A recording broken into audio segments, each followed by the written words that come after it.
Good morning all of you. स्वागत है आप सभी का आपके अपने YouTube channel study with Ravi में। आशा करता हूं आप अपनी सेहत, फैमिली और पढ़ाई का ध्यान बहुत ही शानदार तरीके से रख रहे होंगे। आज हम इस वीडियो में कवर करेंगे 20 मई 2026 की करंट अफेयर के कुछ बेहद इंपॉर्टेंट क्वेश्चन जो आपके एग्जाम और नॉलेज दोनों के लिए बेहद महत्वपूर्ण है। तो चलिए शुरू करते हैं। पहला क्वेश्चन है हमारा, विश्व मेट्रोलॉजी डे कब मनाया जाता है? तो हमारा आंसर हो जाएगा 20 मई। ठीक है, याद रखिएगा। ठीक है, 18 मई को हम लोग जो है इंटरनेशनल म्यूजियम डे मनाते हैं और 22 मई को हम लोग international for biological diversity day celebrate करते हैं और 25 मई को हम लोग वर्ल्ड थायराइड डे और इंटरनेशनल मिसिंग चिल्ड्रन डे भी सेलिब्रेट करते हैं। ठीक है, अब जान लेते हैं विश्व मेट्रोलॉजी डे के बारे में। ठीक है, यह दिन जो है हमारे दैनिक जीवन की माप विज्ञान की छिपी लेकिन अत्यंत महत्वपूर्ण भूमिका को उजागर करता है। चिकित्सा खुराक से लेकर जीपीएस नेविगेशन तक सब कुछ सटीक माप पर जो है निर्भर करता है। ठीक है, 2026 की थीम याद रखिएगा, trusted policies are build on accurate measures. ये इस बार की थीम है। ठीक है, विश्वसनीय नीतियां सटीक माप पर निर्मित होती है, ये इसकी इस बार की थीम है। ठीक है, विश्व माप दिवस पहली बार जो है वर्ल्ड मेट्रोलॉजी डे सन 2000 में सेलिब्रेट किया गया था, ये भी याद रखिएगा, इंपॉर्टेंट है। ठीक है, हमारा क्वेश्चन है वर्ल्ड मेट्रोलॉजी डे कब मनाया जाता है? तो ये मनाया जाता है 20 मई को। ठीक है, आगे बढ़ते हैं अगले क्वेश्चन की तरफ। अगला क्वेश्चन है हमारा, निम्न में से किसने रोम में आयोजित इटालियन ओपन 2026 का खिताब जीता है? तो ये जीता है जैनिक सिनर ने। ठीक है, जान लेते हैं इनके बारे में। ठीक है, अभी ये टूर्नामेंट जो है इटली की राजधानी रोम के फेरो इटालिगो स्पोर्ट्स कॉम्प्लेक्स में खेला गया। ठीक है, 5 मई से 17 मई 2026 के बीच में। ठीक है, स्टेडियम का नाम था फोरो इटालिगो। ये जो है लाल मिट्टी पर खेले जाने वाला गेम है, ये भी याद रखिएगा। ठीक है, अगर पुरुष एकल की बात की जाए, ठीक है, तो विजेता बने जैनिक सिनर, उप विजेता हैं कास्पर और रोडे। और महिला एकल की बात की जाए तो लेना स्टोलिना यूक्रेन की जो है वो विजेता बने हैं और उप विजेता बने हैं कोको गाव। पुरुष युगल की अगर बात की जाए तो उसमें साइमन बोलिली, ठीक है, वो उप विजेता बने हैं और उप विजेता बने हैं मार्सेल गार्नोरेल। ठीक है, और महिला युगल की बात की जाए तो मेरा एंड्रेवा, ठीक है, विजेता बनी है और उप विजेता बनी है क्रिस्टीना बुस्का। ठीक है, याद रखिएगा, ये सारे इंपॉर्टेंट है, आपके एग्जाम में पूछे जा सकते हैं। आगे बढ़ते हैं अगले क्वेश्चन की तरफ। अगला क्वेश्चन है हमारा, हाल ही में भारतीय विशिष्ट पहचान प्राधिकरण का मुख्य अधिकारी किसे नियुक्त किया गया है? तो ये नियुक्त किया गया है सौरभ विजय को। जान लेते हैं इनके बारे में। ठीक है, यूडीआई की अगर फुल फॉर्म की अगर बात की जाए तो इसका फुल फॉर्म हो जाएगा unique identification authority of India. ठीक है, भारतीय विशिष्ट पहचान प्राधिकरण, ये इसका पूरा फुल फॉर्म है। ठीक है, स्थापना 28 मई 2009 को हुई थी। ये जो है इलेक्ट्रॉनिक और सूचना प्रौद्योगिकी मंत्रालय के अंतर्गत कार्य करता है। मुख्य कार्य क्या रहता है? भारत के निवासियों का बायोमेट्रिक, ठीक है, उंगलियों की निशान, आंख की पुतली और डेमोग्राफिक डेटा को इकट्ठा करके जो है एक यूनिक आधार नंबर देना, ये इसका काम रहता है। ठीक है, उद्देश्य की बात की जाए तो सरकारी योजनाओं और सब्सिडी का लाभ सीधे सही व्यक्ति तक पहुंचाना और भ्रष्टाचार को रोकना, ये इसका मेन उद्देश्य रहता है। मुख्यालय नई दिल्ली। वर्तमान में इसके सीईओ जो हैं मई 2026 में वो बन गए सौरभ विजय। याद रखिएगा, इंपॉर्टेंट क्वेश्चन है। ठीक है, तो भारतीय विशिष्ट पहचान प्राधिकरण का सीईओ बनाया गया सौरभ विजय को। ठीक है, चलिए आगे बढ़ते हैं अगले क्वेश्चन की तरफ। निम्न में से किस शहर में national AI doctor mission launch किया गया? तो ये लॉन्च किया गया है नई दिल्ली में। जान लेते हैं इसके बारे में। ठीक है, राष्ट्रीय एआई डॉक्टर मिशन जो है भारत और प्रमुख चिकित्सा निकायों के सहयोग के लिए शुरू किया गया है। ठीक है, मुख्य उद्देश्य जो है भारत के जमीनी स्तर के डॉक्टरों को आर्टिफिशियल की ट्रेनिंग देकर जो है स्वास्थ्य सेवा प्रणाली को आधुनिक और बेहतर बनाने का मेन मोटो है। मुख्य उद्देश्य की बात की जाए तो डॉक्टरों को एआई साक्षर बनाना, दवाइयों और बीमारियों की सटीक पहचान कराना, ये इसका मुख्य उद्देश्य है। ठीक है, तो अभी इसको नई दिल्ली में शुरू किए गए हैं, याद रखिएगा। आगे बढ़ते हैं अगले क्वेश्चन की तरफ। अगला क्वेश्चन है हमारा, भारत ने वीनस ऑर्बिटर मिशन के लिए किस देश के साथ समझौता किया हुआ है? ठीक है, अभी हमारे मोदी जी जो है फॉरेन ट्रिप पर हैं, तो ये जो है कई देशों की विजिट में गए हैं, तो इसमें जो है अहम जो है हर देश के साथ अहम एग्रीमेंट जो लोग किए जा रहे हैं। ठीक है, तो ये वाला याद रखिएगा, वीनस ऑर्बिटर मिशन के लिए भारत ने अभी जो है स्वीडन के साथ जो है समझौता किया है। जान लेते हैं इसके बारे में।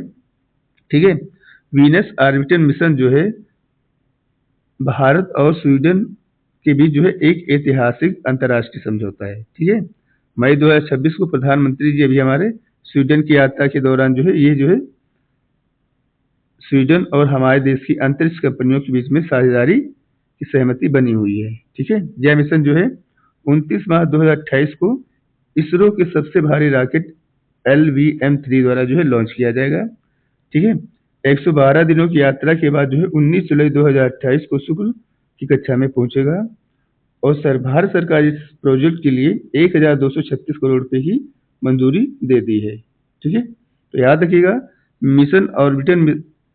वीनस ऑर्बिटर मिशन के लिए भारत ने स्वीडन के साथ में समझौता किया हुआ है, इंपॉर्टेंट है। आगे बढ़ते हैं अगले क्वेश्चन की तरफ। चीन मास्टर 2026 में महिला एकल स्पर्धा रजत। ठीक है, चीन मास्टर 2026 में महिला एकल स्पर्धा में रजत पदक किसने जीता है? तो ये जीता है श्रेयांशी वली शेट्टी ने। ठीक है, जान लेते हैं इसके बारे में।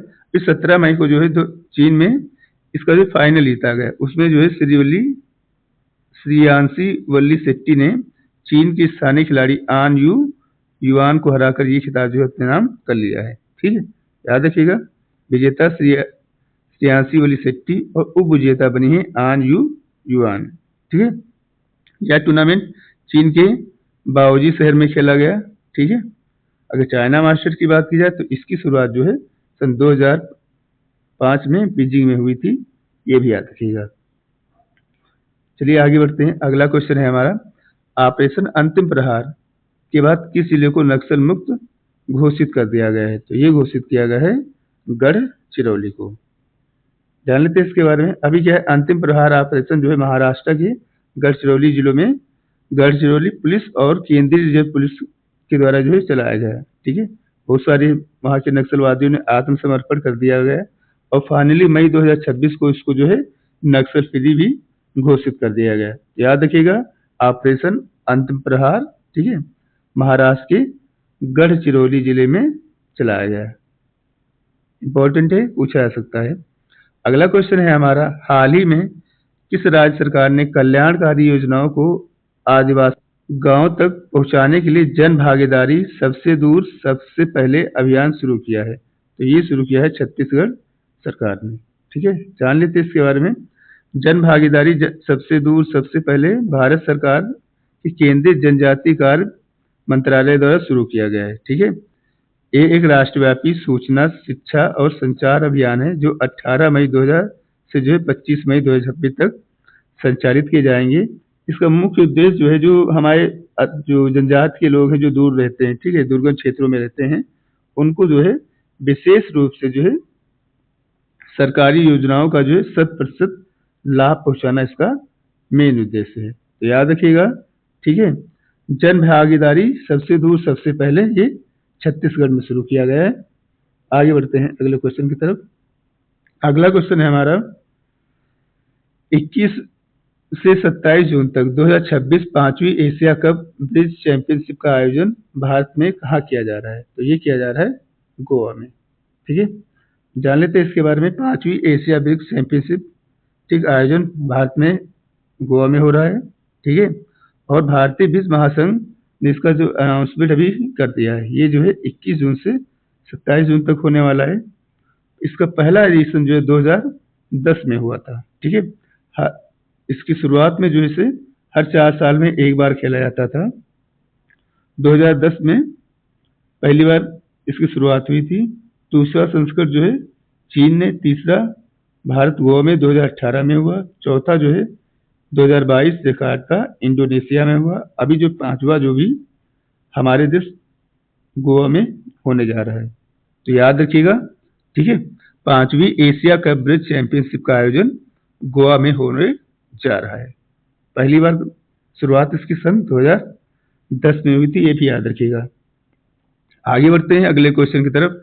भारतीय वायुसेना में एक कैट ए फ्लाइंग इंस्ट्रक्टर के रूप में योग्यता प्राप्त करने वाली पहली महिला अधिकारी कौन बनी है? तो ये बन गई हैं सान्या। ठीक है, जान लेते हैं इसके बारे में। भारतीय वायुसेना में सर्वोच्च category A qualified flying instructor का गौरवपूर्ण दर्जा हासिल करने वाली पहली महिला स्क्वाड्रन लीडर बन गई है सान्या। ठीक है, वायुसेना प्रमुख ने जो कि हैं हमारे air chief marshal AP Singh ने इन्हें इस पुरस्कार के लिए सम्मानित किया है। अगर स्क्वाड्रन लीडर सान्या की बात की जाए तो 20 जून 2015 को उन्होंने वायुसेना फ्लाइंग ब्रांच में कमीशन के रूप में कार्य किया है, 2017 में फ्लाइट लेफ्टिनेंट के रूप में, और 2021 में जो है ये स्क्वाड्रन लीडर के रूप में इन्होंने कार्य किया है। तो याद रखिएगा। ठीक है, फ्लाइंग इंस्ट्रक्टर के रूप में योग्यता प्राप्त करने वाली पहली महिला बन गई हैं सान्या। आगे बढ़ते हैं अगले क्वेश्चन की तरफ। अगला क्वेश्चन है हमारा, तीसरा भारत नार्डिक शिखर सम्मेलन कहाँ आयोजित किया गया? तो ये आयोजित किया गया है नॉर्वे की राजधानी ओस्लो में। ठीक है, जान लेते हैं इसके बारे में। यह सम्मेलन जो है भारत के साथ साथ 5 नार्डिक देशों से नॉर्वे, स्वीडन, फिनलैंड, डेनमार्क और आइसलैंड के साथ में मिलकर किया जाता है। ठीक है, मुख्य उद्देश्य क्या रहता है? भारत और नार्डिक देशों के बीच में हरित विकास हो गया, रक्षा सहयोग हो गया, नवीकरणीय ऊर्जा और उन्नत तकनीक डिजिटलीकरण व्यापारिक संबंधों को जो है मजबूत करने के लिए किया जाता है। ठीक है, ये जो है पिछले बार जो है 43 वर्ष पहले हुआ था। ठीक है, जब कोई हमारे देश का प्रधानमंत्री नॉर्वे गया हुआ था। अभी जो है हमारे मोदी जी गए हुए हैं नॉर्वे को, वहां पर ये जो सम्मेलन हुआ है। ठीक है, जिसमें नॉर्वे, स्वीडन, फिनलैंड, डेनमार्क और आइसलैंड जैसे देशों ने इसमें पार्टिसिपेट किया है। तो याद रखिएगा। ठीक है, तीसरा भारत नार्डिक शिखर सम्मेलन जो है वो ओस्लो नॉर्वे में किया गया है। चलिए आगे बढ़ते हैं। अगला क्वेश्चन है हमारा, उत्तराखंड के किस पूर्व मंत्री और रिटायर्ड मेजर जनरल का हाल ही में 91 वर्ष की आयु में निधन हो गया? तो ये हमारा आंसर हो जाएगा आपका भवन चंद्र खंडूरी। ठीक है, जान लेते हैं इनके बारे में। अभी रिसेंट में 19 मई 2026 को 91 वर्ष की आयु में देहरादून में इनका जो है निधन हो गया है। ये उत्तराखंड के 2 बार CM, ठीक है, और अटल बिहारी वाजपेयी सरकार में एक बार जो है ये केंद्रीय मंत्री भी रह चुके हैं। ठीक है, इन्हीं के नेतृत्व में जो जब ये मंत्री थे तो स्वर्णिम चतुर्भुज योजना को पूरा किया गया था, ये याद रखिएगा। ठीक है, ये जो है यहाँ पूछा जा सकता है, स्वर्णिम चतुर्भुज योजना जो है किस उत्तराखंड CM के समय में पूरी की गई थी? तो याद रखिएगा स्वर्णिम चतुर्भुज योजना। ठीक है, इंपॉर्टेंट है। आगे बढ़ते हैं अगले क्वेश्चन की तरफ। हाल ही में डॉक्टर दुग्गबाती पुरदेंसुरी की अध्यक्षता में महिला सशक्तिकरण पर कमेटी का गठन किसने किया है? तो ये किया है हमारे लोकसभा स्पीकर ओम बिरला ने। जान लेते हैं इसके बारे में। ठीक है, ओम बिरला ने अभी रिसेंट में मई 2026 और 2027 में महिला सशक्तिकरण समिति का जो है पुनर्गठन किया है, जिसकी कमान भाजपा की वरिष्ठ सांसद डॉक्टर डी पुंदेश्वरी को सौंपी गई है। ठीक है, इसमें जो है 18 लोकसभा सदस्य और 10 राज्यसभा सदस्य को जो है नियुक्त किया गया है।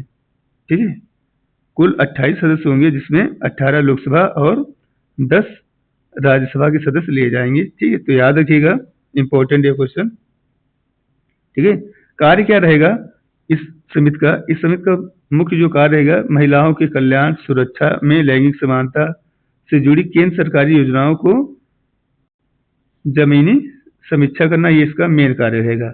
और नीतिगत सुझाव की अगर बात की जाए, महिलाओं को सामाजिक, आर्थिक और विधायी क्षेत्रों में समान अधिकार दिलाने के लिए नए कानूनों और सुधारों पर संसद की रिपोर्ट को सौंपना, ये इसका नीतिगत सुझाव रहेगा। और राष्ट्रीय महिला आयोग द्वारा दी गई रिपोर्ट पर विचार करना और उनके क्रियान्वयन पर जो है निगरानी करना, यह भी इसका मेन काम रहेगा। ठीक है, तो याद रखिएगा, अभी रिसेंट में डॉक्टर दुग्गवती पुंडेश्वरी की अध्यक्षता में महिला सशक्तिकरण कमेटी का गठन किया गया। किसने करवाया है? तो लोकसभा स्पीकर ओम बिरला ने। इंपॉर्टेंट है। चलिए आगे बढ़ते हैं अगले क्वेश्चन। तो आज के सेशन में इतना ही। अगर आपको सेशन अच्छा लगा है तो वीडियो को लाइक कर दीजिएगा, शेयर कर दीजिएगा और चैनल को सब्सक्राइब कर लीजिएगा। मिलते हैं अगले वीडियो में, तब तक के लिए टेक केयर, बाय बाय।